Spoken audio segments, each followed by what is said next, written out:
Ano yung naging parang gateway para gumanda ang buhay ninyo? Nung nag-DPWH kami. Ayan, okay. Paano yan? Yes. Paano kayo nakapasok doon?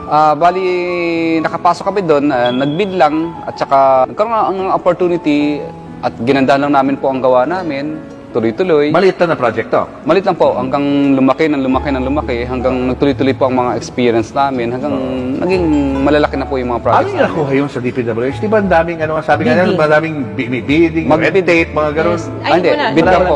Bid Paano lang. kayo nakalusot doon sa bidding? Yung prices namin, lower than Lower. Yes. Gano'ng karaming kotse meron kayo?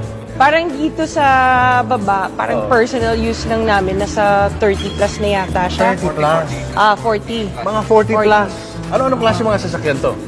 Usually gusto namin yung mga SUVs para kasi apat yung mga anak namin. Isang sakayan lang kami lahat. Parang nasa isang sasakyan kami. Oo, nagagamit niyo ba lahat yan? Yun, hindi na nga.